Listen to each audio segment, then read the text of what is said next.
মালিক ইবনে দিনার রাহমাতুল্লাহ আলাইহি আল্লাহর ওলি ছিলেন, শুধু ওলি না ধনীও ছিলেন, সম্পদের মালিক ছিলেন।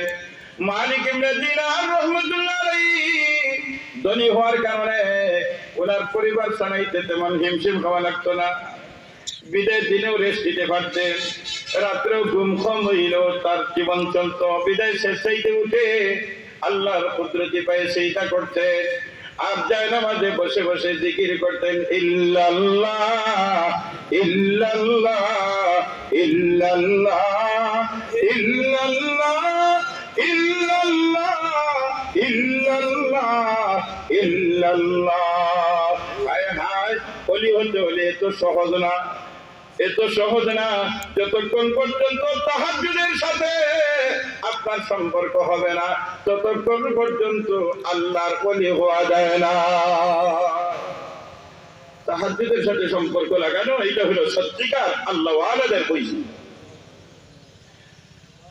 মালিক ইবনে দিনার রাহমাতুল্লাহ আলাইহির ঘর, উনি আল্লাহর ওলি, ধনীও ছিলেন, বিদায় দিনেও বিশ্রাম নিতে পারতেন, রাত্রে ঘুমাইলে উনার চলতো।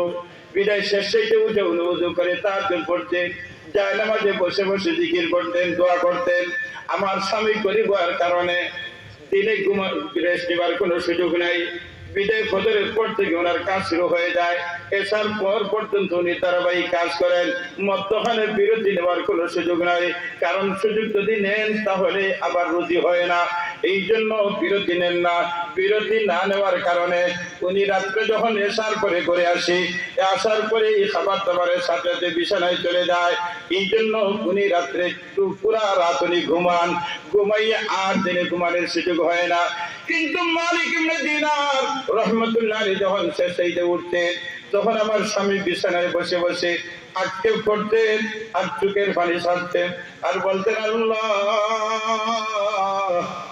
মালিক ইবনে দিনারের মতো যদি আমি সুখী হইতাম, তাহলে আমিও শেষ হইতে উঠে তোমার কুদরতি পায়ে সিজদা করতাম।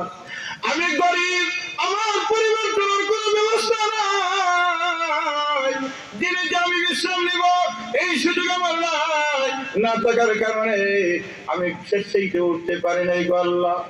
যদি মালিক ইবনে দিনারের মতো যদি আমি হইতাম, তাহলে আমিও শেষ হইতে উঠে তোমার গোলামি করতাম। আমার স্বামী আফসোস করতেন, আর দুইটা চোখ দিয়ে জড়জড়াইয়া পানি ছাড়তে। এই আমলটা আমার স্বামীর ছিল। আল্লাহর ওলি বলেন, এই আল্লাহর বান্দি, যে প্রশ্নের দ্বারা উত্তর জানার জন্য আসছিলাম, আসলে উত্তর পেয়ে গেছি। মালিক ইবনে দিনার জানাই দিছেন যে কর্মকারীর জান্নাত আমার চেয়ে দামি। তাহলে এই আমলটা জানার জন্য আসছিলাম যে মালিক ইবনে দিনারের যে জান্নাত, এর চেয়ে দামি জান্নাতের মালিক কেমনে হইল। তাহলে বুঝা গেল এই দুইটা আমার আল্লাহর কাছে বড় পছন্দনীয়, এই জন্য মালিক ইবনে দিনারের চেয়ে দামি জান্নাতের মালিক হয়ে গেছে।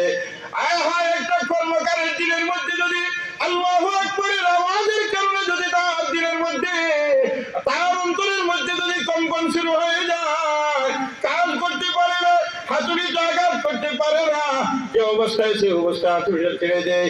আমার আল্লাহ বলেন, খাঁটি মুমিনের এক নম্বর বৈশিষ্ট্য হলো আল্লাযীনা ইযা যুকিরাল্লাহ ওয়াজিলাত কুলুবুহুম, দিলের ভিতরে যখন কম্প সৃষ্টি হবে, বুঝবে যে আমার দিলের ভিতরে ঈমান আছে। কথা বলেন ঠিক না? যদি আযান শোনার পরে যদি আপনার আযানের জবাব দেওয়ার জন্য জবাব দুইটা, একটা হলো কওলি জবাব, আরেকটা হলো ফি'লি জবাব। কওলি জবাব জবানের মাধ্যমে মুয়াজ্জিন যা বলে আমিও তা বলবো, ইল্লা হাইয়ালাতাইন, কেবলমাত্র হাইয়ালাল ফালাহ, আল হাইয়ালাস সালাহ সময়, এই সময় বলতে হবে লা হাওলা ওয়ালা কুওয়াতা ইল্লা বিল্লাহ। আযান যখন শেষ হবে, এবার নবীজি বলেন দুরূদ শরীফ পড়ে যদি আযানের দোয়া কেউ পড়ে, তাহলে আমার উপর ওয়াজিব হয়ে যায় হাসরের ময়দান আমার উম্মতের সুপারিশ করা।